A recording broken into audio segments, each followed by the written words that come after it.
बोल शंकर भगवान की जय। शिव पुराण। आइए मित्रों, शिव पुराण का आनंद उठाते हैं।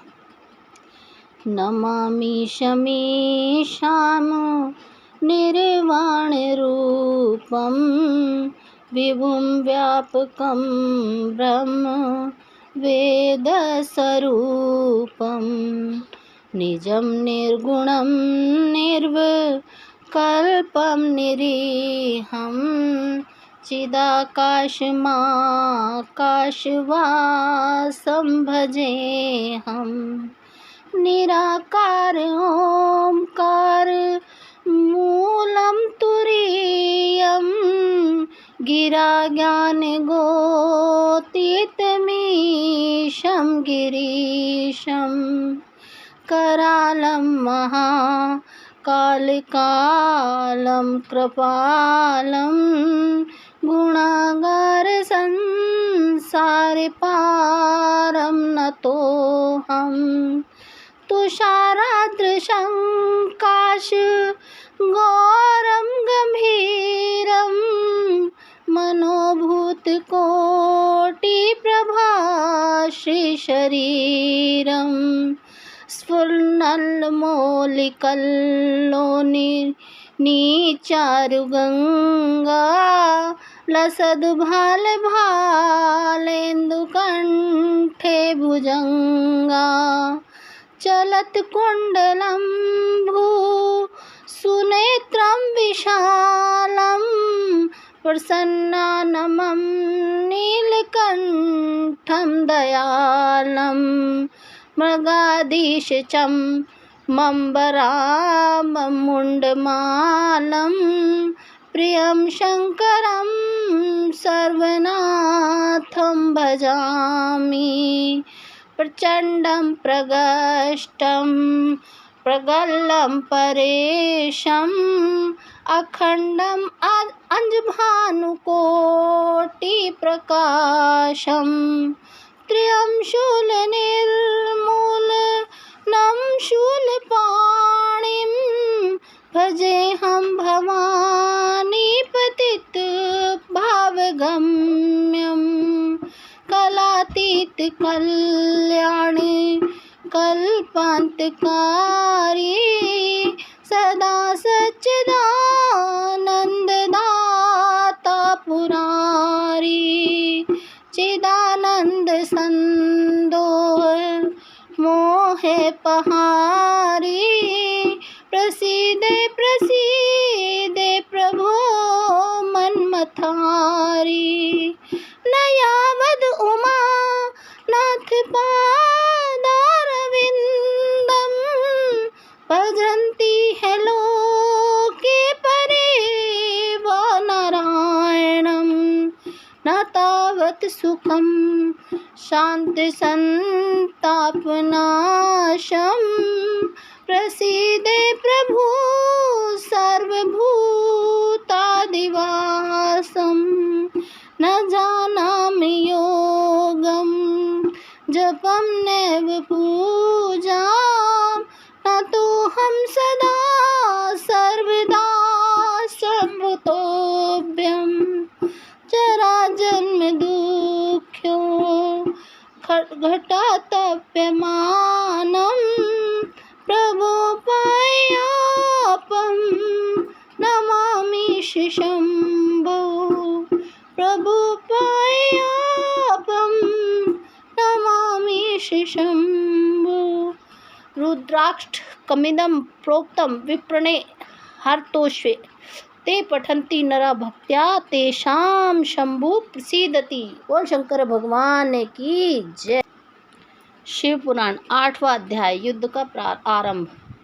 ब्रह्मा जी बोले, नारद, जब देवी पार्वती और भगवान शिव ने कुमार कार्तिकेय को युद्ध का नेतृत्व करने की आज्ञा प्रदान की तो सभी देवता बहुत प्रसन्न हुए और एकत्र होकर उस पर्वत की ओर चल दिए। सिंहनाद करते हुए वे आगे बढ़ने लगे। उस समय कार्तिकेय सेना का नेतृत्व करते हुए सबसे आगे चल रहे थे। सब देवता मन में यही सोच रहे थे कि अब उन्हें तारकासुर नाम की मुसीबत से छुटकारा मिल जाएगा। तब तारकासुर को इस बात का पता चला कि देवताओं ने युद्ध की पूरी तैयारी कर ली है, तो तारकासुर ने भी तुरंत युद्ध की घोषणा कर दी। अपनी विशाल चतुरांगणी सेना को लेकर तारक भी सिंहनाद करता हुआ देवताओं की ओर बढ़ने लगा। राक्षसों की सेना को देखकर एक पल के लिए तो देवता घबरा गए। उसी समय आकाशवाणी हुई, हे देवगणों, तुम लोग भगवान शिव के पुत्र कार्तिकेय के नेतृत्व में युद्ध करने जा रहे हो, इसलिए तुम जरूर जीतोगे। तारकासुर कार्तिकेय के हाथों अवश्य मारा जाएगा। उस आकाशवाणी को सुनकर सभी देवताओं का उत्साह बढ़ गया और उनका डर दूर हो गया। उस समय दुदुम्बी और अनेक प्रकार के बाजों की ध्वनि आकाश में गूंजने लगी। तब देवता और राक्षस युद्ध करने के लिए पृथ्वी और सागर के संगम पर पहुंचे। दोनों पक्षों में बड़ा भयानक युद्ध छिड़ गया। युद्ध की भयंकर गर्जना से पृथ्वी भी डोलने लगी। देवताओं की सेना का नेतृत्व शिवपुत्र कार्तिकेय कर रहे थे और उनके पीछे पीछे देवराज इंद्र सहित देवताओं की विशाल सेना थी। कार्तिकेय उस समय इंद्रदेव के ऐरावत हाथी पर विराजमान थे। तब उन्होंने उस हाथी को छोड़ दिया और रत्नों से जुड़े सुंदर यान पर बैठ गए। उस सुंदर विमान पर प्रचेता ने सुंदर छत्र रखा। उस सुंदर विमान में बैठकर कार्तिकेय बहुत निराले और शोभा संपन्न लग रहे थे। उसी समय देवताओं और असुरों में भयानक युद्ध प्रारंभ हो गया। पृथ्वी कांपने लगी और पल भर में खंड मुंडों में बदलने लगी। हजारों सैनिक जो पराक्रम से लड़ रहे थे, कट कट कर घायल होकर धरती पर गिरने लगे। चारों तरफ खून की नदियां बहने लगी। ऐसा भयानक दृश्य देखकर बहुत से भूत प्रेत और गीदड़ गीदड़ी उस मांस को खाने और खून पीने के लिए वहां आ पहुंचे। तभी महाबली तारकासुर ने विशाल सेना सहित देवताओं पर आक्रमण किया। देवराज इंद्र सहित अनेक देवताओं ने उसे रोकने का बहुत प्रयत्न किया, परंतु असफल रहे और तारकासुर भयानक गर्जना करता हुआ आगे बढ़ता गया। चारों ओर भयानक शोर मचा हुआ था। आक्रमण करते समय सैनिक बड़े जोर जोर से अपने मुंह से आवाज़ निकालते हुए आगे बढ़ रहे थे। देवताओं और राक्षसों का युद्ध बड़ा विभीत रूप ले चुका था। वहाँ भारी कोलाहल मचा हुआ था। तत्पश्चात देवताओं और असुर राज तारक के राक्षसगण आपस में द्वंद्व युद्ध करने लगे। एक दूसरे को मार मार कर वे अपने को बहुत बलशाली समझ रहे थे। वे पूरे बल के साथ एक दूसरे पर प्रहार करते। कोई किसी के हाथ को तोड़ देता तो कोई पैर। दोनों सेनाएं अपने को पराक्रमी समझ रही थी। 8वां अध्याय समाप्त। 9वां अध्याय तारकासुर की वीरता। ब्रह्मा जी बोले, नारद, इस प्रकार देवताओं और दानवों में बड़ा विनाशकारी युद्ध होने लगा। तारकासुर ने अपनी विशेष शक्ति चलाकर देवराज इंद्र को घायल कर दिया। इसी प्रकार दानवों की सेना के वीर और बलवान राक्षसों ने देवताओं की सेना को बहुत नुकसान पहुंचाया। उन्होंने कई लोकपालों को युद्ध में हरा दिया और देवगणों को मार मार कर भगाने लगे। असुर सैनिकों को देवताओं पर हावी होते देखकर असुर खुशी में झूम उठे और भयंकर गर्जना करने लगे। तब देवताओं की ओर से लड़ रहे वीरभद्र क्रोधित होकर तारकासुर के निकट पहुंचे। असुरों ने वीरभद्र को चारों ओर से घेर लिया। उन्होंने परस्पर पाश, खड्ग, फरसा और पट्टिश आदि आयुधों का प्रयोग किया। देवता और असुर आपस में गुत्थम गुत्था होकर लड़ने लगे। तभी देवताओं की ओर से वीरभद्र तारकासुर से लड़ने लगे। वीरभद्र ने पूरी शक्ति से तारकासुर पर आक्रमण किया और उसको त्रिशूल के प्रहार से घायल कर दिया। घायल होकर भी तारक जमीन पर गिर पड़ा, परंतु अगले ही पल वह स्वयं को संभाल लिया और पुनः खड़े होकर वीरभद्र से युद्ध करने लगा। महाकोतुकी तारक ने भीषण मार से वीरभद्र को घायल करके वहां से भगा दिया। तत्पश्चात उन्होंने वहां युद्ध कर रहे देवताओं को अपने क्रोध का निशाना बनाया। तारक देवताओं पर अपने बाणों की बरसात करने लगा। तारकासुर के इस अनायास बाणों की वर्षा से देवता भयभीत हो गए। तब स्वयं श्री हरि विष्णु तारकासुर से लड़ने के लिए आगे आए। श्री हरि ने गदा से तारकासुर पर ज्यों ही प्रहार किया, उसने विषिक्त बाण मारकर उसके 2 टुकड़े कर दिए। तब क्रोधित होकर विष्णु जी ने शारंग धनुष उठाया और तारक को मारने के लिए बढ़े। तभी तारक ने प्रहार करके उन्हें गिरा दिया तो विष्णु जी ने गुस्से से सुदर्शन चक्र चला दिया। नारद, तब मैंने कुमार कार्तिकेय के पास जाकर उनसे कहा कि मेरे दिए हुए वरदान के अनुसार तारकासुर का वध आपके श्री हाथों से होगा, इसलिए कोई भी देवता तारक का कुछ नहीं बिगाड़ सकता। यह सुनकर कार्तिकेय रथ से नीचे उतर गए और पैदल ही तारक को मारने के लिए दौड़े। उनके हाथ में उनकी शक्ति थी जो लपटों के समान चमकती हुई उल्का की तरह लग रही थी। 6 मुख वाले कुमार कार्तिकेय को देखकर तारकासुर बोला, देवताओं, क्या यही बालक है तुम्हारा वीर पराक्रमी कुमार जो शत्रुओं को पल में विनाश कर देता है? यह कहकर तारकासुर जोर से अट्टहास करने लगा और बोला कि इस बालक के साथ तुम सभी को मार दूंगा। तुम इस बालक की मेरे हाथों हत्या करवाओगे। ऐसा बोलते हुए भयंकर गर्जना करता हुआ वह कुमार कार्तिकेय की ओर पलटा और बोला कि हे बालक, ये मूर्ख देवता तो व्यर्थ में तुझे बलि का बकरा बनाना चाहते हैं, पर मैं इतना कठोर नहीं हूँ कि बिना किसी अपराध के एक मासूम बालक पर वार करूँ। इसलिए तू जा और भाग जा, मैं तेरे प्राणों को छोड़ देता हूँ। देवराज इंद्र और भगवान श्री विष्णु की निंदा करने से तारक द्वारा कमाया गया तपस्या का सारा पुण्य नष्ट हो गया। तब इंद्र ने उस पर वज्र का प्रहार किया जिससे वह धरती पर गिर पड़ा। तब कुछ देर में तारकासुर पूरे उत्साह के साथ पुनः उठ खड़ा हुआ और अपने भीषण प्रहार से उसने देवराज इंद्र को घायल कर दिया और उन पर अपने पैर का प्रहार किया। यह देखकर सभी देवता भयभीत हो गए और इधर उधर भागने लगे। तब श्री हरि विष्णु ने इस स्थिति को संभालने के लिए तारकासुर पर अपना सुदर्शन चक्र चला दिया।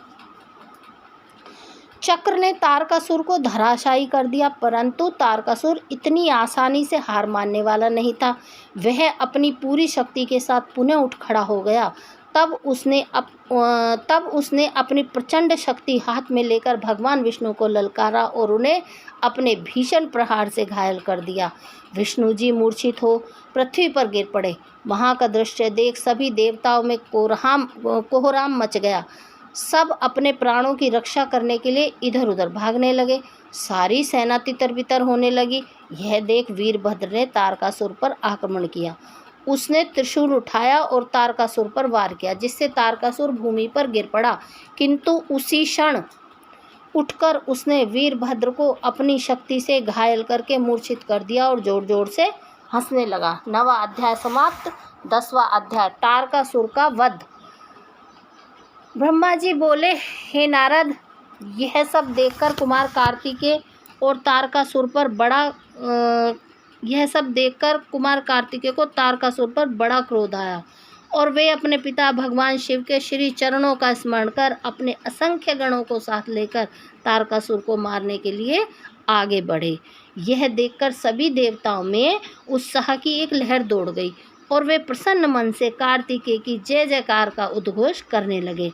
ऋषि मुनियों ने अपनी वाणी से कुमार कार्तिकेय की स्तुति की। तत्पश्चात तारकासुर और कार्तिकेय का बड़ा भयानक दुस्सह युद्ध हुआ। दोनों परमवीर और बलशाली एक दूसरे पर भीषण प्रहार करने लगे। दोनों अनेक प्रकार के दाव पेंचों का प्रयोग कर रहे थे। कार्तिकेय और तारकासुर के बीच मंत्रों से भी युद्ध हो रहा था। दोनों अपनी पूरी शक्ति और सामर्थ्य का प्रयोग करके एक दूसरे को मारने के लिए कर रहे थे।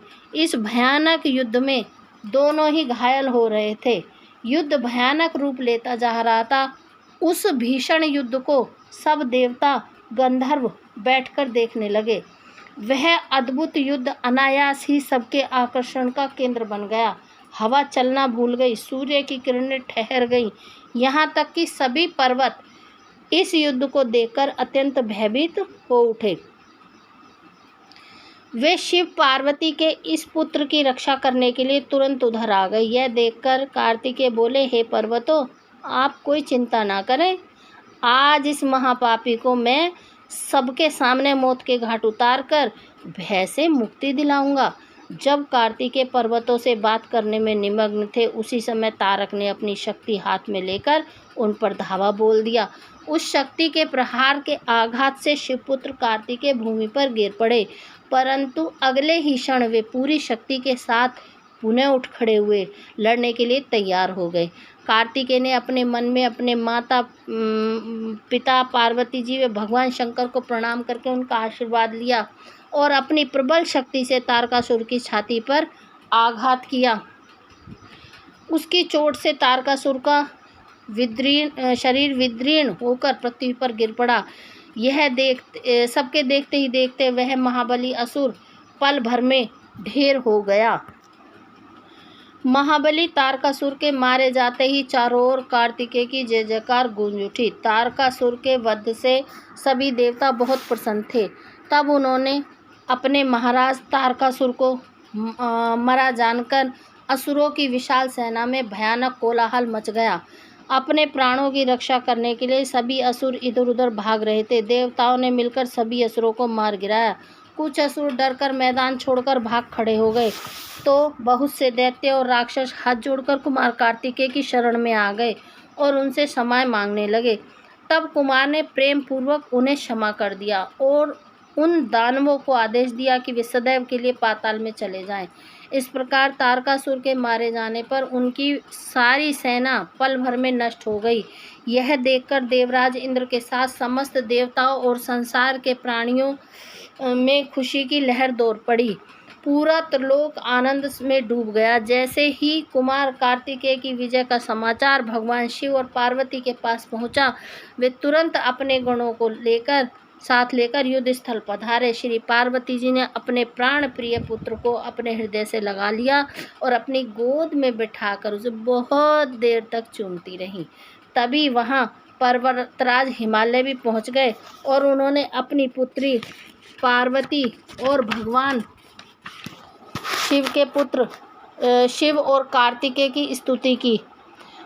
चारों दिशाओं से उन पर फूलों की वर्षा होने लगी। मंगल ध्वनि हर ओर गूंजने लगी। हर तरफ उनकी ही जय जयकार हो रही थी। देवताओं के स्वामी देवराज इंद्र ने अपने साथी देवताओं के साथ कुमार कार्तिकेय की हाथ जोड़कर स्तुति की। तत्पश्चात भगवान शिव अपनी पत्नी पार्वती को साथ लेकर शिवगणों सहित कैलाश पर्वत लौट गए। 10वां अध्याय समाप्त। 11वां अध्याय बाणासुर और दैत्य प्रलंब का वध। ब्रह्मा जी बोले, नारद, जब तारकासुर कुमार कार्तिकेय के द्वारा मारा गया, तब वह देखकर सभी देवताओं, ऋषि मुनियों सहित जन साधारण में प्रसन्नता की लहर दौड़ गई। सभी खुश थे। सभी देवताओं ने मिलकर भक्ति भाव से कार्तिकेय की स्तुति की। तभी क्रौंच नामक एक पर्वत दुखी होकर कार्तिकेय के पास आया। वह क्रौंच बाणासुर नामक दैत्य द्वारा सताया गया था। वह कुमार के सामने अपने हाथ जोड़कर खड़ा हो गया और भक्ति भाव से स्वामी कार्तिकेय की स्तुति करने लगा। तत्पश्चात बोला, हे प्रभु, बाणासुर मुझे बहुत कष्ट दे रहा है, आप उससे मेरी रक्षा कीजिए। तब कार्तिकेय ने पर्वतराज क्रौंच की स्तुति से प्रसन्न होकर क्रौंच को सांत्वना दी। तब पर्वतराज क्रौंच शांत हो गए और कुमार कार्तिकेय ने उन्हें उनके अनेकों दुखों और कष्टों से छुटकारा दिलाना हेतु भगवान शिव का स्मरण करके वहीं से अपनी अद्भुत शक्ति का परिचय देते हुए एक अनोखी शक्ति छोड़ी। इस शक्ति का प्रयोग कुमार कार्तिकेय ने उस दुष्ट राक्षस बाणासुर पर किया था। तब वह शक्ति दैत्यराज बाणासुर को भस्म करके शीघ्र ही कार्तिकेय के पास वापस लौट आई। वह शक्ति जब उनके पास वापस पहुंच गई, तब वे क्रौंच से बोले, हे पर्वतराज क्रौंच, अब आपको बाणासुर नामक दैत्य से डरने की कोई आवश्यकता नहीं है।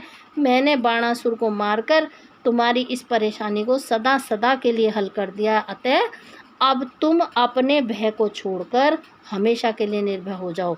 अब तुम प्रसन्नतापूर्वक अपने घर की ओर प्रस्थान करो। बाणासुर के भय से मुक्ति का समाचार पाकर पर्वतराज क्रौंच बहुत प्रसन्न हुए और उन्होंने भक्ति भाव से कार्तिकेय की स्तुति की। तत्पश्चात वह उनसे विदा लेकर अपने गृह स्थान की ओर चल दिए। वहां पहुंचकर क्रोंच ने अपने स्वामी कार्तिकेय की प्रसन्नता के लिए भगवान शिव के 3 शिवलिंगों की स्थापना की। प्रतिज्ञेश्वर, कपालेश्वर और कुमारेश्वर नामक ये 3 शिवलिंग विश्वविख्यात हैं और लोगों की आस्था और भक्ति का जीता जागता उदाहरण है। ये शिवलिंग सिद्धिदायक हैं और 16 महान ज्योतिर्लिंगों में सम्मिलित हैं। पर्वतराज क्रोंच ने अपने स्थान पर वापस लौट जाने के उपरांत देवताओं के गुरु बृहस्पति ने कुमार कार्तिकेय से कहा कि कुमार, देवताओं द्वारा आपको शिव पार्वती की आज्ञा से यहाँ महाबली तारकासुर का वध करने के लिए लाया गया था।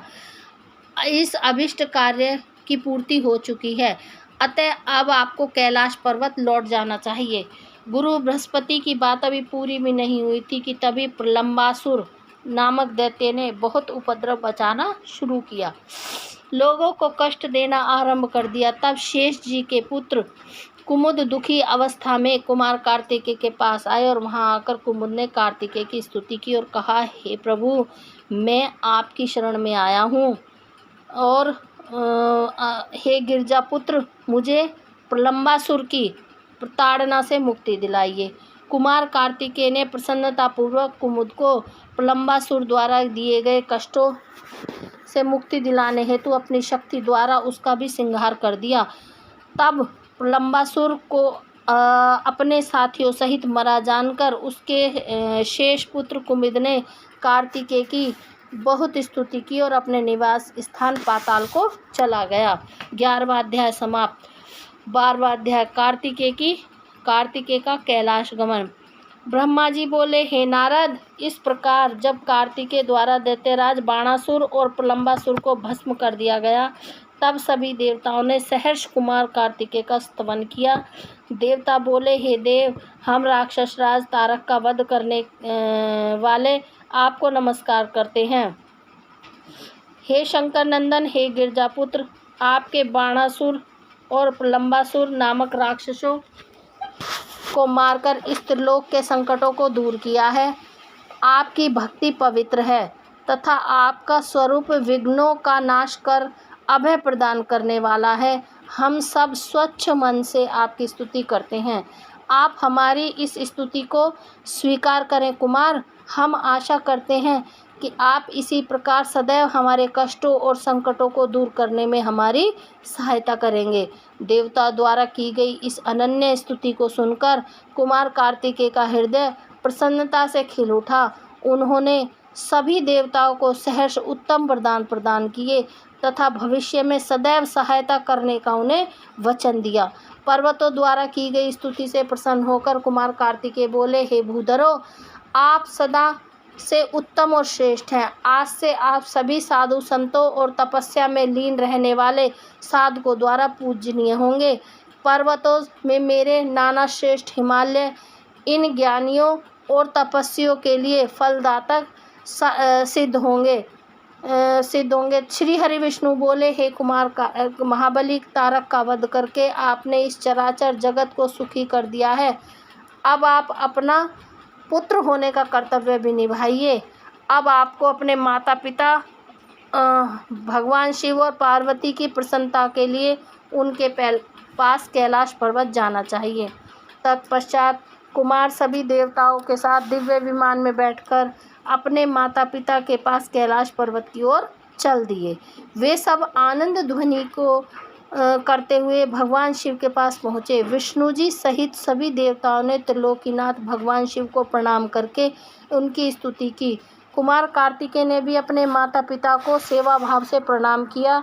भगवान शिव ने प्रसन्नता से अपने पुत्र का मुख चूम लिया और बहुत स्नेह किया। देवी पार्वती ने कुमार को अपनी गोद में बिठाकर खूब चूमा। यह देखकर सभी देवता आनंद में मग्न होकर शिव, पार्वती और कार्तिकेय की जय जयकार करने लगे। तत्पश्चात सभी देवताओं सहित श्री हरि विष्णु और मैंने देवादिदेव भगवान शिव जी से जाने की आज्ञा मांगी और अपने अपने लोक को चले गए। तब भगवान शिव अपनी प्राण प्रिया देवी पार्वती और पुत्र कार्तिकेय के साथ आनंद पूर्वक कैलाश पर निवास करने लगे। 12वां अध्याय समाप्त। 13वां अध्याय पार्वती द्वारा गणेश की उत्पत्ति। सूत जी कहते हैं, कुमार कार्तिकेय के उत्तम चरित्र को सुनकर नारद जी बहुत प्रसन्न हुए। प्रसन्नता पूर्वक देवताओं से ब्रह्मा जी से बोले, हे विधाता, आप ज्ञान के अथाह सागर हैं और करुणा निधान भगवान शिव के विषय में सब कुछ जानते हैं।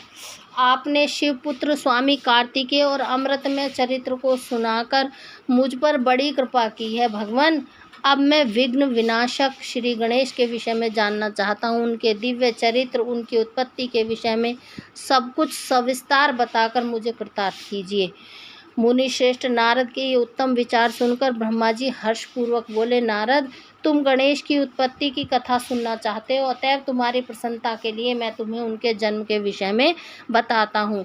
एक बार की बात है, देवी पार्वती की 2 सखियाँ जया और विजया, जो सदा से उनके पास रहती थी, उनके पास आई और बोली, हे सखी, यहाँ कैलाश पर्वत पर भगवान शिव के असंख्य गण हैं। वे सदा भगवान शिव की आज्ञा का प्रसन्नता से पालन करते हैं। वे सदा भगवान शिव की आज्ञा को ही सर्वोपरि मानते हैं। इसलिए आपको भी अपने लिए एक विशेष ऐसे गण की रचना करनी चाहिए जिसके लिए आपकी ही आज्ञा सर्वोच्च हो और वह अन्य किसी के सामने ना झुके। अपनी सखियों की बात को यद्यपि पार्वती को एक बार अच्छी लगी, परंतु अगले ही पल वे बोली, भला मुझ में और मेरे पति में क्या भेद है? हम दोनों एक ही हैं और सभी शिवगण मुझ में और सदाशिव में कोई अंतर नहीं समझते। वे हम दोनों की ही आज्ञाओं का सदा पालन करते हैं। पार्वती जी के वचन सुनकर उनकी सखियां आगे कुछ नहीं बोली और वहां से चली गईं। एक दिन की बात है, देवी पार्वती अपने कक्ष में स्नान कर रही थी। वे नंदी को द्वारपाल बनाकर द्वार पर बैठा कर गईं। तभी कक्ष में भगवान शिव का प्रवेश हो गया, क्योंकि नंदी अपने आराध्य शिव को अंदर आने से रोक ना पाए। देवी पार्वती को उस समय बड़ी लज्जा महसूस हुई। इस घटना के उपरांत पार्वती को अपनी सखियों द्वारा दिए गए सुझाव का स्मरण हुआ। तब उन्होंने सोचा कि मेरा भी कोई ऐसा सेवक होना चाहिए जो कार्य कुशल हो और मेरी आज्ञा का सदैव पालन करे, अपने कर्तव्य से कभी भी विचलित ना हो। ऐसा विचार कर उन्होंने अपने शरीर के मैल से शुभ लक्षणों से युक्त उत्तम बालक की रचना की। वह बालक शोभा संपन्न, महाबली, महापराक्रमी और सुंदर था। पार्वती जी ने उसे सुंदर वस्त्र और आभूषणों से विभूषित करके उसे अनेकों आशीर्वाद दिए। पार्वती ने कहा, तुम मेरे पुत्र हो, तुम्हारा नाम गणेश है। पार्वती जी के वचन सुनकर तेजस्वी बालक गणेश बोला, हे माता, हे जननी, आज से आपने मुझे इस जगत में उत्पन्न किया है। आज से मैं आपका पुत्र हूँ और मैं आपको बारंबार प्रणाम करता हूँ। मेरे लिए अब क्या कार्य है बताइए, मैं उसे अवश्य पूरा करूँगा। देवी पार्वती बोली, हे पुत्र गणेश, आज से तुम मेरे द्वारपाल बन जाओ। मेरी यह आज्ञा है कि मेरे महल में कोई मेरी अनुमति के बिना प्रविष्ट ना हो। कोई कितना भी हट क्यों ना करे, तुम उसे अंदर नहीं आने देना। यह कहकर पार्वती ने एक छड़ी गणेश के हाथ में पकड़ा दी और प्रेम पूर्वक उनका मुख चूमकर अंदर स्नान करने के लिए चली गईं। गणेश सजगता से हाथ में छड़ी लेकर महल के द्वार पर पहरा देने लगे। उसी समय भगवान शिव देवी पार्वती से मिलने की इच्छा लेकर महल में आ गए। जब वे द्वार पर पहुँचे तो गणेश ने उनसे कहा, हे देव, मेरी माता इस समय स्नान कर रही हैं, अतः आप यहाँ से चले जाएं और बाद में आएं। यह कहकर उन्होंने भगवान शिव के सामने छड़ी अड़ा दी। चूँकि गणेश ने भगवान शिव को पहले कभी नहीं देखा था, इसलिए वे उन्हें पहचान नहीं सके। यह देखकर भगवान शिव को क्रोध आ गया और वो बोले, ओ मूर्ख, तू मुझको अंदर जाने से रोक रहा है। तू नहीं जानता कि मैं कौन हूँ? मैं शिव हूँ, मैं ही पार्वती का पति हूँ और मैं अपने ही घर में जा रहा हूँ। यह कहकर जैसे ही भगवान शिव आगे बढ़े, गणेश जी ने उन पर छड़ी से प्रहार कर दिया। यह देखते ही भगवान शिव को क्रोध आ गया और उन्होंने अपने गणेश को वहाँ से हटाने की आज्ञा दी और स्वयं बाहर जाकर खड़े हो गए। 13वां अध्याय समाप्त। 14वां अध्याय, शिव गणों का गणेश से विवाद। ब्रह्मा जी बोले, नारद, शिवगण अपने प्रभु भगवान शिव की आज्ञा पाकर द्वार पर पहुँचे और द्वारपाल बने श्री गणेश को वहाँ से हट जाने के लिए कहा, परंतु जब गणेश ने हटने से साफ इनकार कर दिया और शिवगणों को डांटा फटकारा तो वे भी गणेश से लड़ने लगे और बोले, ओ मूर्ख बालक, अगर तू अपने प्राणों की रक्षा करना चाहता है तो अभी और इसी वक्त महल के द्वार को छोड़कर यहाँ से चला जा, अन्यथा दंड पाने के लिए तैयार हो जा। यह देखकर गणेश को क्रोध आ गया। वे कठोरता पूर्वक शिवगणों से बोले, तुम इसी समय यहाँ से दूर चले जाओ, वरना मेरे क्रोध को भुगतने के लिए तैयार हो जाओ। गणेश की बातें सुनकर शिवगण हंसने लगे और फिर द्वारपाल भी गणेश को डांटते हुए बोले, मूर्ख, हम भगवान शिव के गण हैं और उनकी आज्ञा से ही तुम्हें यहाँ से हटने के लिए कह रहे हैं। अब तक तुम्हें बालक समझकर हम छोड़ रहे थे, परंतु अब तुम बहुत ही हठी बालक हो जो मानने के लिए बिल्कुल तैयार नहीं हो। अभी भी कहते हैं, शीघ्र यहाँ से हट जाओ, अन्यथा मार दिए जाओगे। शिवगणों के इन वाक्यों को सुनकर गणेश जी अत्यंत क्रोधित हो गए और उन्होंने शिवगणों को डांटा और धमकाकर वहाँ से भगा दिया। उनके इस प्रकार डांटने से शिवगण भयभीत होकर वहाँ से भागकर भगवान शिव के पास वापस आ गए। वहाँ जाकर उन्होंने शिवगणों से अपने स्वामी भगवान शिव को जाकर सारी बातें बता दी। यह सुनकर भगवान शिव ने क्रोधित होकर श्री गणेश को द्वार से हटाने का आदेश अपने गणों को दिया। शिवगण पुनः द्वार पर पहुंचकर गणेश को हटाने के लिए कहने लगे, परंतु गणेश ने वहां से हटने से साफ इनकार कर दिया। गणेश निर्भय होकर बोले, उन गणों से बोले, मैं पार्वती का पुत्र हूँ और तुम भगवान शिव के गण हो। हम दोनों ने अपनी अपनी जगह अपने अपने कर्तव्य का पालन कर रहे हैं। तुम शिवजी की आज्ञा मानकर मुझे द्वार से हटाना चाहते हो, परंतु मैं अपनी माता की आज्ञा मानते हुए उनकी बिना आज्ञा प्राप्त किए किसी को भी इस द्वार में प्रवेश करने की आज्ञा नहीं दे सकता। अतः मुझसे बार बार द्वार से हटने के लिए ना कहो और जाकर अपने आराध्य स्वामी को इसकी सूचना दे दो। तब शिवगण भगवान शिव के पास गए और वहाँ सब बातों से अवगत करा दिया। भगवान शिव तो महान लीलाधारी हैं, उनकी बातों को समझ पाना अत्यंत कठिन है। यह सुनकर उन्होंने अपने गणों से कहा कि यह छोटा सा बालक अकेला तुम्हें डरा रहा है और तुम इतनी अधिक संख्या में होकर भी उससे डर रहे हो। जाओ, जाकर युद्ध करो और उसे बंदी बनाकर द्वार के सामने से हटाकर ही मेरे सामने आना। 14वां अध्याय समाप्त। 15वां अध्याय शिवगणों से गणेश का युद्ध। ब्रह्मा जी बोले, नारद, जब भगवान शिव ने इस प्रकार अपने गणों को आज्ञा दी और वे द्वार पर खड़े उस गण को किसी भी प्रकार हटा दें, तब शिवगण निर्भय होकर पुनः महल के बाहर द्वार पर आकर खड़े हुए। उन्हें देखकर गणेश जी हंसने लगे और बोले कि तुम फिर से आ गए। मैंने तुम्हें अभी समझाया था कि मैं यहाँ से हटने वाला नहीं हूँ। मेरी माता पार्वती ने मुझे इसलिए उत्पन्न किया है ताकि मैं उनकी हर आज्ञा का पालन कर सकूं और उनकी आज्ञा ही सर्वश्रेष्ठ है। उनकी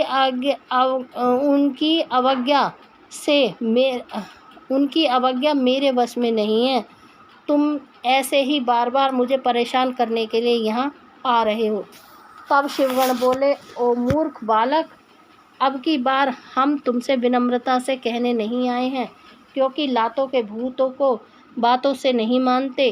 अब हम तुम्हें तुम्हारी धृष्टता के लिए दंड देने आए हैं। यह कहकर सभी शिवगण, जो कि विभिन्न प्रकार के आयुधों से विभूषित थे, गणेश पर टूट पड़े। गणेश और शिवगणों में बहुत भयानक युद्ध होने लगा, परंतु गणेश के साहस और पराक्रम को देखकर सभी शिवगणों के होश उड़ गए। शिवजी का कोई भी गण गणेश को परास्त नहीं कर सका। गणेश ने अकेले ही अनेकों शिवगणों को मार मार कर घायल कर दिया और वहां से भागने को विवश कर दिया। तत्पश्चात पुनः महल के द्वार पर डटकर खड़े हो गए। तब सब शिवगण घायल अवस्था में शिवजी के पास पहुँचे और उन्हें सारी बातें कह सुनाई। हे नारद, तभी मैं और श्रीहरि भगवान शिव दर्शनों के लिए कैलाश पर पहुँचे। वहाँ हमने भगवान शिव को इस प्रकार चिंतित देखकर उनकी माता उनकी परेशानी का कारण पूछा। तब शिवजी ने कहा, हे विधाता, हे विष्णु, मेरे महल के द्वार पर एक बालक हाथ में छड़ी लेकर खड़ा है और वह मुझे महल के भीतर नहीं जाने दे रहा है, अतः मैं यहाँ खड़ा हूँ। उसने मेरे गणों को भी मार पीट कर वहाँ से भगा दिया है। ब्रह्मा जी, आप जाकर उस बालक को समझाएं। तब मैं भगवान शिव की आज्ञा से गणेश को समझाने के लिए गया। मुझे वहाँ आया देखकर गणेश जी का क्रोध और बढ़ गया। वे मुझे मारने के लिए दौड़े। उन्होंने मेरी दाढ़ें मूछें नोच ली और मेरे साथ गए गणों को प्रताड़ित करने लगे। यह देख मैं वहाँ से लौट गया। भगवान शिव को मैंने सारी घटना बता दी। यह सुनकर उन्हें बहुत क्रोध आया। तब शिव जी ने इंद्र सहित सभी देवताओं, भूतों, प्रेतों और गणेश जी को द्वार से हटाने के लिए भेजा, परंतु यह सब व्यर्थ हो गया। गणेश जी ने सबको मार पीट कर वहाँ से भगा दिया। उस छोटे से बालक ने देवताओं की विशाल सेना के छक्के छुड़ा कर रख दिए। तब इस बात की सूचना महादेव जी को मिली और वे बहुत क्रोधित हुए और वे स्वयं गणेश जी को दंडित करने के लिए चल दिए। 15वां अध्याय समाप्त। 16वां अध्याय गणेश जी का शिरोविच्छेदन। ब्रह्मा जी बोले, हे मुनि श्रेष्ठ नारद, इस प्रकार जब सभी शिवगण, देवता और भूत प्रेत उस बालक द्वारा परास्त हो गए तो स्वयं भगवान शिव उस बालक को दंड देने के लिए चल दिए। महागणेश ने अपनी माता के चरणों का स्मरण करके भगवान शिव को युद्ध करना आरंभ किया। एक छोटे से बालक को इस प्रकार निर्भयता पूर्वक युद्ध करते देखकर भगवान शिव आश्चर्यचकित रह गए। इतना वीर, पराक्रमी और साहसी बालक देखकर शिव जी को एक पल अच्छा लगा, परंतु अगले ही पल उन्हें उस बालक की धृष्टता का स्मरण हो आया। उस बालक ने अपने प्रिय भक्तों और गणों सहित देवराज इंद्र व मुझे भी प्रताड़ित किया था। भगवान शिव क्रोध के वशीभूत होकर गणेश से युद्ध करने लगे। उन्होंने अपने हाथों में धनुष उठा लिया। भगवान शिव को इस प्रकार अपने निकट आते देखकर गणेश ने अपनी माता पार्वती का स्मरण करके भगवान शिव पर अपनी शक्ति से प्रहार कर दिया। गणेश के प्रहार से शिव जी के हाथ का धनुष टूटकर गिर गया। तब उन्होंने पिनाक उठा लिया, परंतु गणेश ने उसे भी गिरा दिया। यह देखकर शिव जी का क्रोध 7वें आसमान पर पहुंच गया। उन्होंने त्रिशूल उठा लिया। अब तो गणेश और त्रिलोकीनाथ भगवान शिव के बीच अत्यंत भयानक युद्ध छिड़ गया। भगवान शिव तो सर्वेश्वर हैं, सब देवताओं में श्रेष्ठ और लीलाधारी हैं। उनकी माया को समझ पाना हर किसी के वश की बात नहीं। वे महान वीर और पराक्रमी हैं। उनकी शक्ति को ललकारना स्वयं अपनी मृत्यु को बुलावा देना जैसा है, परंतु गणेश भी यह न समझ सके। अपनी माता का आशीर्वाद पाकर गणेश ने अपने को अजय जानकर पूरे पराक्रम से युद्ध किया। दोनों में भीषण युद्ध चलता रहा। सभी देवताओं और शिवगणों के साथ मैं भी उनका वह युद्ध विस्मित होकर देखता रहा। तब गणेश किसी भी तरह अपने हट से पीछे हटने को तैयार ना हुए तो भगवान शिव के क्रोध की सारी सीमाएं टूट गई और उन्होंने अपने त्रिशूल से श्री गणेश का सिर काट दिया। 16वां अध्याय समाप्त। 17वां अध्याय पार्वती का क्रोध व गणेश को जीवन दान। नारद जी बोले, हे ब्रह्मा जी, जब भगवान शिव ने क्रोधित होकर देवी पार्वती के प्रिय पुत्र का गणेश का सिर काट दिया तब फिर क्या हुआ? जब देवी पार्वती को गणेश की मृत्यु की सूचना मिली तो उन्होंने क्या किया? भगवान मुझ पर कृपा कर मुझे आगे का वृत्तांत के बारे में बताइए। नारद जी के इस प्रकार प्रश्न करने पर भगवान ब्रह्मा जी मुस्कुराए और बोले, नारद, जैसे ही भगवान शिव ने क्रोधवश उस बालक का सिर काटकर उसे मौत के घाट उतारा, वैसे ही वहाँ खड़े सभी शिवगणों की प्रसन्नता देखते ही बनती थी। उन सभी ने खुश होकर गाजे बाजे बजाए और वहाँ बहुत बड़ा उत्सव करने लगे। सब मस्त होकर नाचने लगे। भगवान शिव की चारों ओर जय जयकार होने लगी। दूसरी ओर जब पार्वती स्नान कर चुकी तो उन्होंने अपनी सखी को बाहर भेजा कि गणेश को अंदर बुला ले। और जब वह बाहर गई तो वहाँ का जो हाल था उसे देखकर भयभीत हो गई। गणेश का सिर कटा हुआ अलग पड़ा था और धड़ अलग। सब देवता और शिवगण प्रसन्न होकर नृत्य कर रहे थे। यह दृश्य देखकर पार्वती की वह सखी भागी भागी भीतर गई। जाकर पार्वती को इन बातों से अवगत कराया। अपने पुत्र गणेश की मृत्यु का समाचार पाते ही पार्वती देवी अत्यंत क्रोधित हो गई और उन्होंने रोना आरंभ कर दिया। रोते बिलखते वह कहती, हाय मैं क्या करूं, कहाँ जाऊं। मैं तो अपने पुत्र की रक्षा ना कर सकी। सब देवता और शिवगणों ने मिलकर मेरे प्यारे पुत्र को मौत के घाट उतार दिया। अब मैं भी अपने पुत्र का संहार करने वालों का विनाश करके रहूंगी। मैं प्रलय मचा दूंगी। यह कहकर उन्होंने 100,000 शक्तियों की रचना कर दी और देखते ही देखते वहां माँ जगदम्बा की विशाल सेना इकट्ठी हो गई। वे शक्तियां प्रकट होते ही हाथ जोड़ पार्वती को प्रणाम करते हुए बोली, हे माता, हे देवी, हम सबको इस प्रकार प्रकट करने का क्या कारण है, हमें आज्ञा दीजिए। क्रोध में तमतमाती देवी पार्वती बोली, तुम जाकर मेरे पुत्र का वध करने वालों का नाश कर दो। तुम देव सेना में प्रलय मचा दो। आज्ञा पाते ही देवी पार्वती की वह शक्तिशाली सेना वहां से चली गई।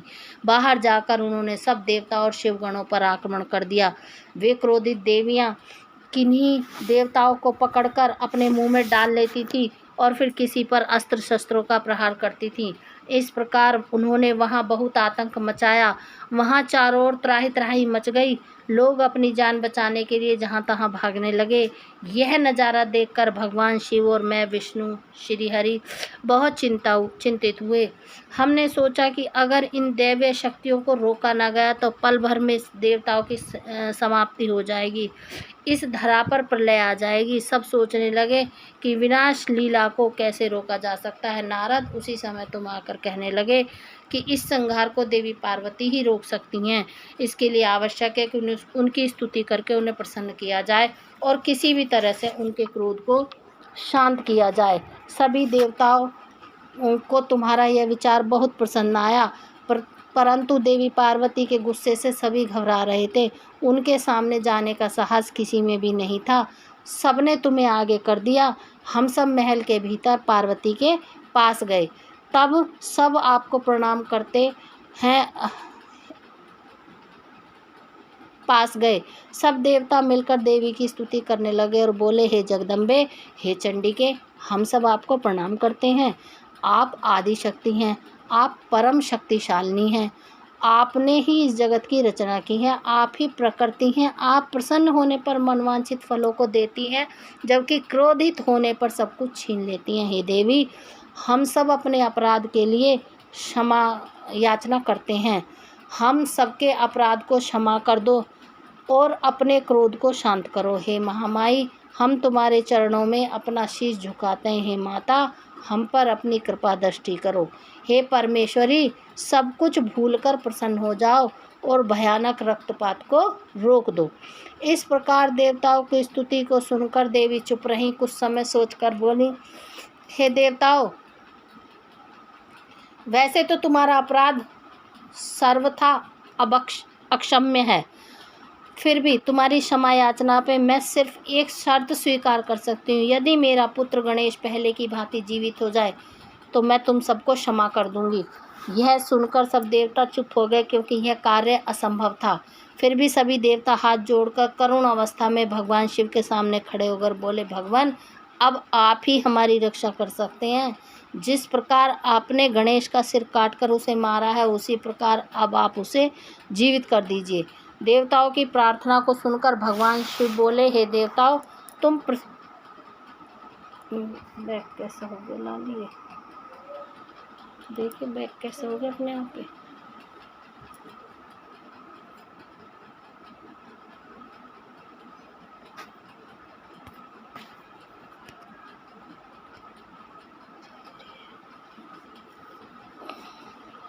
तुम परेशान मत हो, मैं यही कार्य करूँगा जिससे तुम्हारा मंगल हो। भगवान शिव ने देवताओं को आदेश दिया कि उत्तर दिशा में जाएं और जो भी पहला प्राणी मिले उसे सिर काट कर ले आए। तब उसका सिर हम गणेश के धड़ से जोड़कर उसे जीवित कर देंगे। देवता उत्तर दिशा की ओर चल दिए। वहाँ सर्वप्रथम उन्हें एक दांत वाला हाथी मिला। वे उसका सिर काट कर ले आए और वहाँ महल के द्वार पर वापस आकर उन्होंने गणेश के धड़ को धो पोंछ कर साफ किया और उसकी पूजा की और उसमें हाथी का सिर लगा दिया। तत्पश्चात श्री हरि विष्णु ने भगवान शिव के चरणों का ध्यान करते हुए मंत्रों से अभिमंत्रित जल गणेश के मृत शरीर पर छिड़का। जल के छींटे पड़ते ही भगवान शिव की कृपा से वह बालक ऐसे उठ खड़ा हुआ जैसे अभी अभी नींद से जागा हो। वह बालक अब हाथी के मुख लग जाने से गजमुखी हो गया था, परंतु फिर भी बहुत सुंदर और दिव्य लग रहा था। रक्त वर्ण का वह बालक अद्भुत शोभा से आलोकित हो रहा था। जब भगवान शिव की कृपा से पार्वती पुत्र गणेश जीवित हो गया तो सभी देवता और शिवगण अत्यंत प्रसन्न होकर नृत्य करने लगे। उनका सारा दुख पल भर में ही दूर हो गया। देवी पार्वती अपने प्रिय पुत्र गणेश को जीवित देखकर बहुत प्रसन्न हो गईं और उनका क्रोध भी शांत हो गया। 17वां अध्याय समाप्त। 18वां अध्याय गणेश गौरव। नारद जी बोले, हे विधाता, जब भगवान शिव की कृपा से पार्वती पुत्र गणेश पुनः जीवित हो गए तब वहाँ क्या हुआ? जीवित होकर उन्होंने क्या कहा? नारद जी का यह प्रश्न सुनकर ब्रह्मा जी बोले, हे नारद, जब श्री हरि विष्णु ने हाथी का मस्तक गणेश के धड़ से जोड़कर उसे जीवित कर दिया तब यह देखकर पार्वती बहुत प्रसन्न हुई। उन्होंने गणेश को बाहों में भरकर गले से लगा लिया और उसे चूमने लगी और फिर उन्होंने गणेश को सुंदर व मनोहारी वस्त्रों एवं रत्न जड़ित आभूषणों से सजाया। अनेक सिद्धियों एवं मंत्रों से विधि पूर्वक अपने पुत्र का पूजन करने के बाद कल्याणमयी पार्वती ने गणेश के सिर पर हाथ रखकर वरदान देते हुए कहा, ए मेरे प्यारे पुत्र गणेश, तुझे तेरी माता की आज्ञा से बहुत कष्ट सहना पड़ा, परंतु आज के बाद तुझे कभी भी किसी प्रकार का कोई कष्ट नहीं होगा। सभी देवता तुझे पूजेंगे। पुत्र, तुम्हारे मस्तक में सिंदूरी रंग की आभा है, इसलिए तुम्हारा पूजन सदैव सिंदूर से किया जाएगा। जो भी सिद्धि और अभिष्ट फल प्राप्त करने के लिए तुम्हारा पूजन सिंदूर से करेगा, उसके काम में आने वाली सभी बाधाएं और विघ्न दूर हो जाएंगे। इस प्रकार जब देवी पार्वती ने गणेश पर अपने आशीर्वादों की कृपा की, तब भगवान शिव भी प्रसन्नतापूर्वक गणेश के सिर पर हाथ फेरने लगे। माता पार्वती ने प्रसन्नतापूर्वक अपने पहले भगवान शिव को देखा, फिर श्री गणेश को संबोधित करती हुई बोली, हे पुत्र, ये ही तुम्हारे पिता भगवान शिव हैं। तब गणेश जी ने तुरंत उठ खड़े हुए और भगवान शिव के चरणों पर गिरकर अपने अपराध की क्षमा याचना मांगने लगे। गणेश ने कहा, हे पिताजी, मैं अज्ञानतावश आपको पहचान नहीं सका, इसी कारण मैंने आपको घर के भीतर नहीं जाने दिया था। हे प्रभु, आप मेरी इस मूर्खता को कृपा कर क्षमा कर दें। अपने पुत्र गणेश को इस प्रकार क्षमा याचना करते देखकर भगवान शिव ने प्रसन्नतापूर्वक उन्हें क्षमा कर दिया। तब मैं, विष्णु जी और शिव जी त्रिदेवों ने कहा, जिस प्रकार इस संसार में हम तीनों देवों की पूजा होती है, उसी प्रकार गणेश भी सभी के द्वारा पूज्य होंगे। किसी भी मांगलिक कार्य में सर्वप्रथम गणेश का पूजन किया जाएगा, तत्पश्चात हम सबका। यदि ऐसा ना किया गया तो वह पूजा सफल नहीं मानी जाएगी और पूजा का फल भी नहीं मिलेगा। तब शिव जी ने सभी मांगलिक पूजन वस्तुओं मंगाकर गणेश का पूजन किया। उसके बाद मैंने, विष्णु जी, पार्वती और अन्य देवताओं ने सभी ने विधि विधान से उनकी पूजा की। उसके उपरांत सभी देवताओं ने उन्हें यथा योग्य वरदान प्राप्त किए। उस दिन से गणेश जी को अग्र पूजा का आशीर्वाद मिला। 18वां अध्याय समाप्त। गणेश चतुर्थी व्रत का 19वां अध्याय गणेश चतुर्थी व्रत का वर्णन। ब्रह्मा जी बोले, हे मुनि श्रेष्ठ नारद, इस प्रकार गणेश जी के जीवित होने पर सब और आनंद छा गया। सभी बहुत प्रसन्न थे। सभी देवताओं ने विभिन्न प्रकार के वरदान प्रदान कर रहे थे। तब ईश्वरों के ईश्वर महादेव जी भी गणेश पर अपना विशेष कृपा दृष्टि बनाकर बोले, हे गिरजानंदन, तुम मेरे दूसरे पुत्र हो। तुम्हें न पहचानने के कारण तुम्हारा यहाँ अपमान हुआ है, इसलिए मेरे भक्तों ने तुम पर आक्रमण किया है, परंतु आज से कोई भी तुम्हारा विरोध नहीं करेगा। तुम सभी के पूजनीय और वंदनीय होंगे। तुम साक्षात जगदम्बा के तेज से उत्पन्न होने के कारण परम तेजस्वी और पराक्रमी हो। तुम्हारी वीरता और साहस का लोहा इस संसार में हर प्राणी मानेगा। आज से तुम मेरे सभी शिवगणों के अध्यक्ष हो। ये सभी तुम्हारे आदेशों का ही पालन करेंगे। आज से तुम गणपति नाम से जाने जाओगे। यह कहकर सर्वेश्वर भगवान शिव के 2 पल के लिए फिर मौन हो गए और फिर बोले, हे गणपति, तुम्हारा जन्म भाद्रपद मास के कृष्ण पक्ष की चतुर्थी तिथि को देवी पार्वती के निर्मल हृदय से चंद्रमा के उदय के समय हुआ है। इसलिए आज से इस दिन जो भी तुम्हारी भक्ति भावना से तुम्हारा स्मरण करके व्रत करेगा उसको समस्त सुखों की प्राप्ति होगी। मार्गशीर्ष मास के कृष्ण पक्ष की चतुर्थी के दिन सुबह स्नान करके व्रत रखें। धातु, मूंगे या मिट्टी की मूर्ति बनाकर उसकी प्रतिष्ठा करें। तत्पश्चात मूर्ति की दिव्य गंधों, चंदनों एवं सुगंधित फूलों से पूजा करें। रात्रि में 12 अंगुल लंबी 3 गांठ वाली 101 दुर्वाओं से पूजन करना चाहिए। उसके बाद धूप, दीप, नैवेद्य, तांबूल, अर्घ्य देकर गणेश जी का पूजन करें। बाद में बाल चंद्रमा का पूजन करें। फिर ब्राह्मणों को उत्तम भोजन कराएं। स्वयं नमक का ही खाना खाएं, स्वयं बिना नमक का खाना खाएं। इस प्रकार उत्तम गणेश चतुर्थी व्रत को करें। जब व्रत करते करते 1 वर्ष पूरा हो जाए तब भक्ति भावना से इस व्रत का उद्यापन करना चाहिए। उद्यापन में 12 ब्राह्मणों को भोजन कराएं। व्रत का उद्यापन करते समय पहले से स्थापित कलश के ऊपर गणेश की मूर्ति रखें। वेदी तैयार कर उस पर अष्टदल कमल बनाकर हवन करें। तत्पश्चात मूर्ति के सामने 2 स्त्रियों व 2 बालकों को बैठाकर उनकी विधि विधान से पूजा करें। फिर उन्हें आदरपूर्वक भोजन कराएं। पूरी रात उनका भक्ति भाव से जागरण करें। सुबह होने पर गणेश जी का पुनः पूजन करें। पूजन करने के पश्चात उनका विसर्जन कर दें। फिर बालकों से आशीर्वाद लेकर उन्हें स्वास्तिक वाचन करवाएं और व्रत को पूर्ण करने हेतु श्री गणेश को पुष्प अर्पित करें। तत्पश्चात भक्ति भाव से दोनों हाथ जोड़कर उन्हें प्रणाम कर नमस्कार करें। हे गणेश, इस प्रकार जो श्रद्धा पूर्वक उत्तम भक्ति भाव के साथ तुम्हारी शरण में जाएगा और तुम्हें रोज पूजेगा, उसी के सभी कार्य सफल हो जाएंगे तथा उसे सभी अभिष्ट फलों की प्राप्ति होगी। गणेश जी का पूजन सच्चे मन से सिंदूर, चंदन, चावल और केतकी के फूलों से करने वाले के सभी विघ्नों और कलेशों का नाश हो जाएगा। उस समय मनुष्य के अभिष्ट कार्य अवश्य ही सिद्ध होंगे। यह गणेश चतुर्थी व्रत सभी स्त्री एवं पुरुषों के लिए श्रेष्ठ है। विशेषतः जो मनुष्य अबुद्धि की इच्छा रखते हैं उन्हें उत्तम भक्ति भावना से इस व्रतों को अवश्य करना चाहिए, क्योंकि गणेश चतुर्थी का व्रत करने वाले मनुष्य की सभी इच्छाएं और कामनाएं पूरी होती हैं। इसलिए सभी मनुष्यों को इस श्रेष्ठ व्रत को पूरा करना चाहिए तथा सदैव तुम्हारी भक्ति भाव से आराधना करनी चाहिए। इस प्रकार त्रिलोकीनाथ भगवान शिव ने अपने पुत्र गणेश को सभी मनुष्यों तथा देवताओं द्वारा पूजित होने का उत्तम आशीर्वाद प्रदान किया। सभी देवता और ऋषि मुनि भगवान शिव के वचन सुनकर बहुत प्रसन्न हुए और उनके आनंद की कोई सीमा न रही।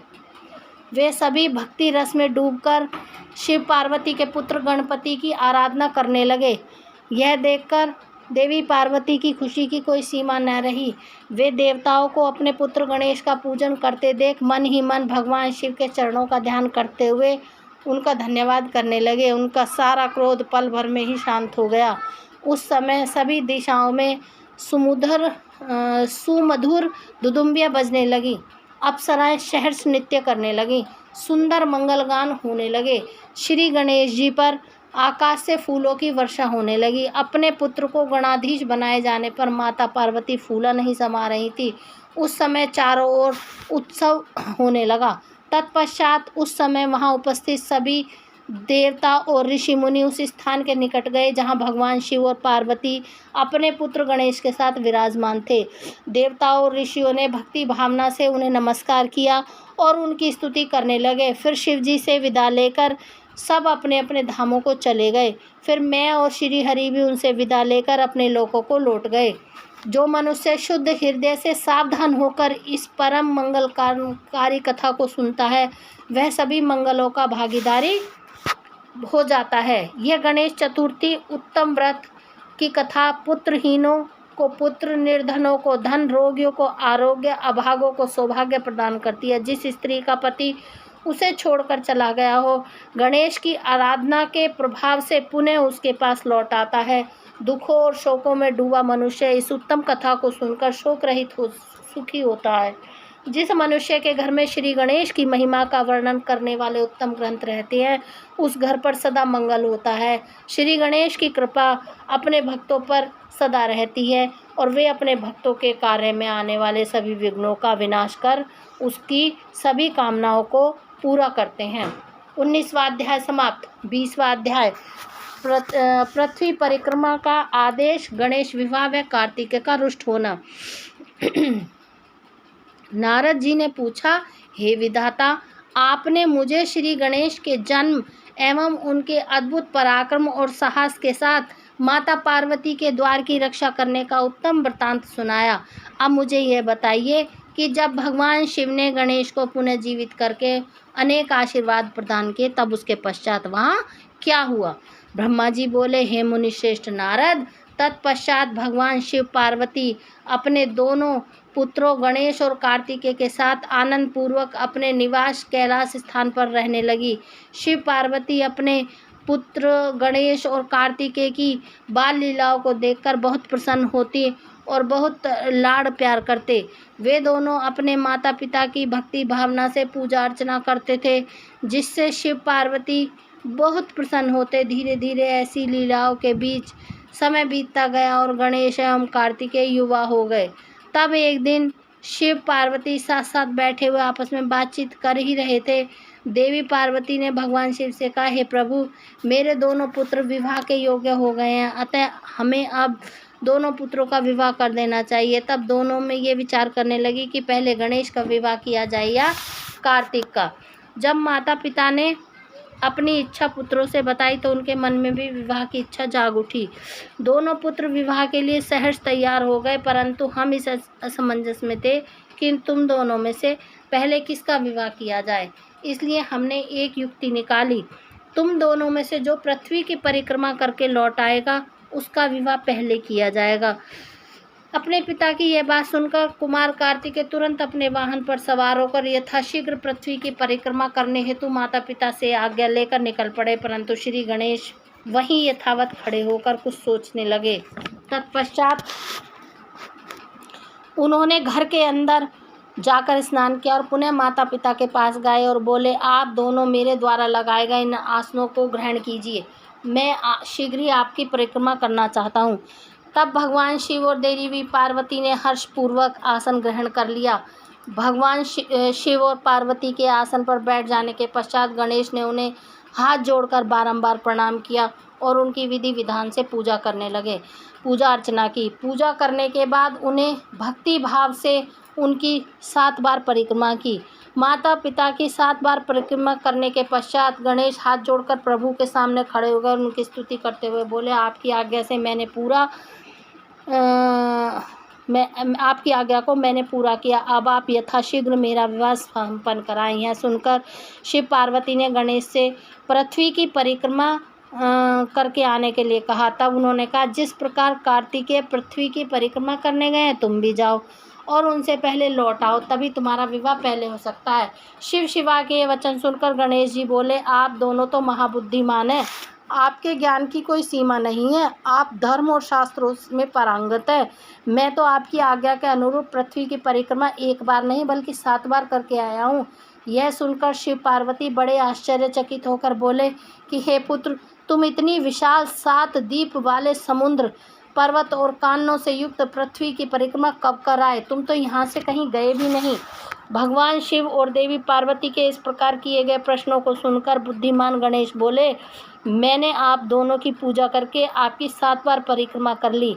इस प्रकार मेरे द्वारा पृथ्वी की परिक्रमा पूरी हो गई। वेदों में इस बात का वर्णन है कि अपने माता पिता की श्रद्धा भाव से पूजा करने के पश्चात उनकी परिक्रमा करने से पृथ्वी की परिक्रमा करने का पुण्य फल प्राप्त होता है।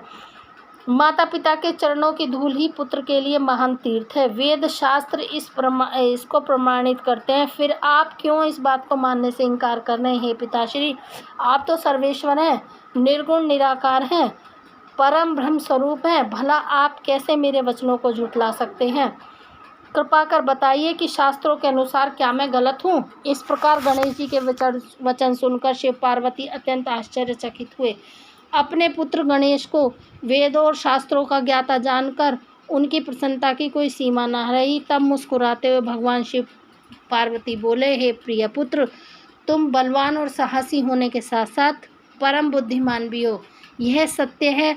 और जिसके पास बुद्धि बल है वही बलशाली भी है। बिना बुद्धि के बल का प्रयोग भी संभव नहीं होता। बुद्धिहीन मनुष्य संकट में फंस जाने पर बलशाली होने के बावजूद भी मुक्त नहीं हो पाता।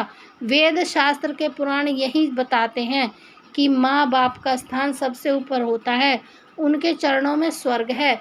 अपने माता पिता की आज्ञा का पालन करना ही पुत्र का एकमात्र धर्म है।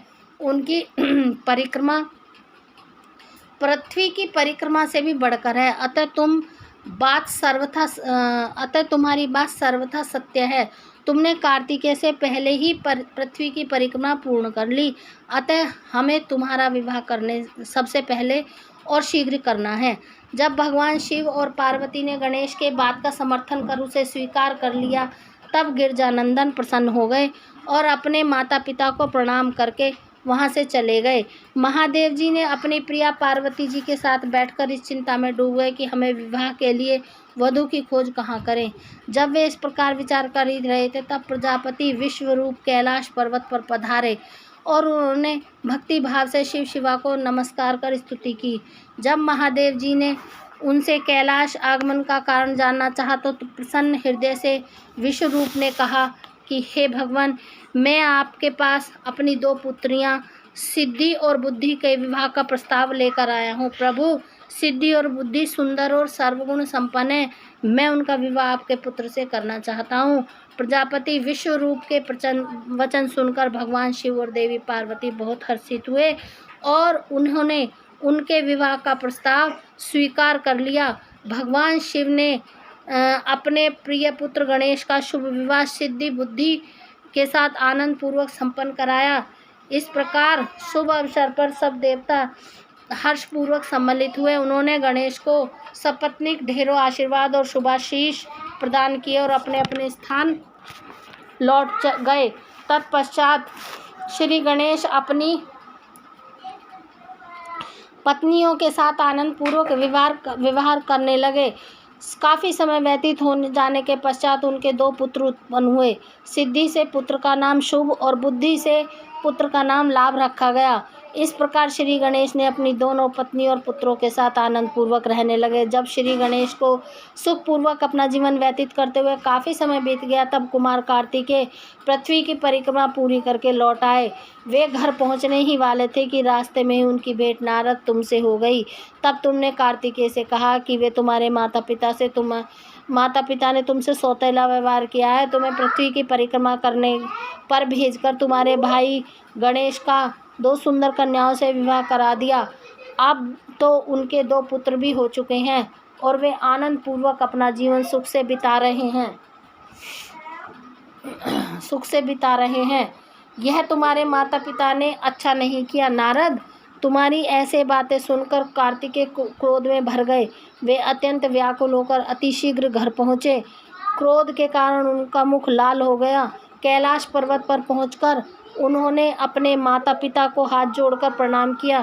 तत्पश्चात उन्होंने अपने माता पिता से इस विषय पर अपनी नाराज़गी प्रकट की। कार्तिकेय ने कहा कि आप दोनों ने अपने पुत्र को धोखे से यहाँ से भगा दिया और फिर अपने प्रिय पुत्र गणेश का चुपचाप विवाह रचा दिया।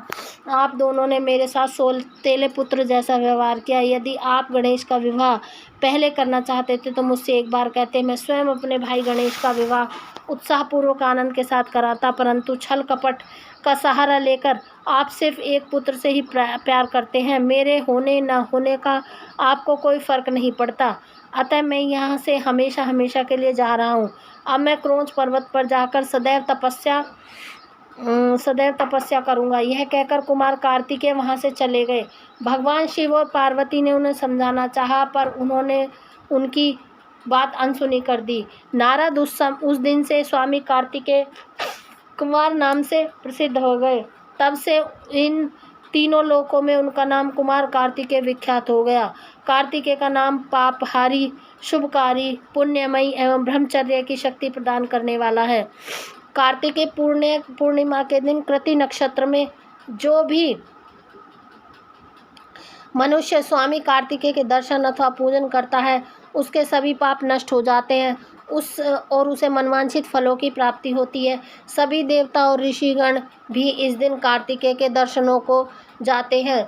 उधर कुमार कार्तिकेय ने इस प्रकार नाराज होकर चले जाने के कारण उनकी माता बहुत दुखी थी। वे शिव जी को साथ लेकर क्रोच पर्वत पर गईं।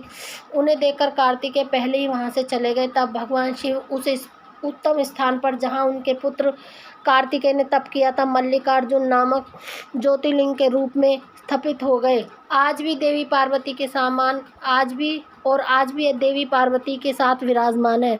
उस दिन से शिव शिवा दोनों अपने पुत्र कार्तिकेय को ढूंढने के लिए अमावस्या और शिव पूर्णिमा के दिन पार्वती जी क्रोच पर्वत पर जाते हैं। नारद, मैंने तुम्हें समस्त पापों का नाश करने वाला श्री गणेश और कार्तिकेय के चरित्र को सुनाया। जो भी मनुष्य भक्ति भाव से इसे पढ़ता, सुनता अथवा सुनाता है, उसके सभी मनोरथ पूर्ण होते हैं। यह कथा पापनाशक, सुख देने वाली, मोक्ष दिलाने वाली और परम कल्याणकारी है। इसलिए निष्काम भक्तों को इसको अवश्य सुनना और पढ़ना चाहिए। श्री रुद्र संहिता कुमारखंड संपूर्ण। बोल शंकर भगवान की जय। बोल गणेश महाराज की जय। बोल कार्तिकेय की जय। बोल पार्वती माता की जय। जय शिव ओमकारा, प्रभु भज शिव ओमकारा। ब्रह्मा विष्णु सदा शिव, ब्रह्मा विष्णु सदा शिव, अर्धांगी धारा। ओम जय शिव ओमकारा। एकानन चतुरानन पंचानन राजे, स्वामी पंचानन राजे। हंसानन गरुड़ासन, हंसानन गरुड़ासन, वृषवाहन साजे। ओम जय शिव ओमकारा। दो भुज चार चतुर्भुज, 10 भुज अति सोहे, स्वामी 10 भुज अति सोहे। त्रिगुण रूप निरखता, त्रिगुण रूप निरखता, त्रिभुवन जन मोह। ओम जय शिव ओमकारा। अक्षमाला वनमाला मुंडमाला धारी, स्वामी मुंडमाला धारी। चंदन मृग मद सोहे, चंदन मृग मद सोहे, भाले शुभकारी। ओम जय शिव ओमकारा। श्वेतांबर पीतांबर बागांबर अंगे, स्वामी बागांबर अंगे। सनकादिक ब्रह्मादिक, सनकादिक ब्रह्मादिक, भूतादिक संगे। ओम जय शिव ओमकारा। कर के मध्य कमंडल, चक्र त्रिशूल धरता, स्वामी चक्र त्रिशूल धरता। जग हरता जग भरता, जग करता जग भरता, जग पालन करता। ओम जय लक्ष्मी, ओम जय शिव ओमकारा। ब्रह्मा विष्णु सदाशिव जानत अविवेका, स्वामी जानत अविवेका। प्रणवाक्षर के मध्य, प्रणवाक्षर के मध्य ये तीनों एका। ओम जय शिव ओमकारा। त्रिगुण स्वामी जी की आरती जो कोई नर गावे, स्वामी प्रेम सहित गावे। कहत शिवानंद स्वामी भजत हरि हर, स्वामी मन वांछित फल पावे। ओम जय शिव ओमकारा, जय शिव ओमकारा। प्रभु भज शिव ओमकारा। ब्रह्मा विष्णु सदाशिव अर्धांगी धारा। ओम जय शिव ओमकारा। बोल गणेश भगवान की जय, बोल शंकर भगवान की जय, बोल पार्वती माता की जय, बोल कार्तिकेय भगवान की जय। जय शंकर शंकर जय शंकर कैलाशपति। जय बाला जय गोरा गोरा, जय गौरा माँ पार्वती। जय शंकर जय नमामि शंकर, जय शंकर कैलाशपति। जय शंकर जय नमामि शंकर, जय शंकर कैलाशपति। जय गौरा जय नमामि गौरा, जय गौरा माँ पार्वती। जय गौरा जय नमामि गौरा, जय गौरा माँ पार्वती। जय शंकर जय कृपानि शंकर, जय शंकर कैलाशपति। जय गौरा जय नमामि गौरा, जय गौरा माँ पार्वती। जय शंकर जय कृपानि शंकर, जय शंकर कैलाशपति। जय गौरा गौरा, जय गौरा माँ पार्वती। जय शंकर शंकर, जय शंकर कैलाशपति। जय शंकर जय नमामि शंकर, जय शंकर कैलाशपति। जय गौरा गौ, जय गौरा माँ पार्वती। बोल शंकर भगवान की जय, बोल पार्वती माता की जय।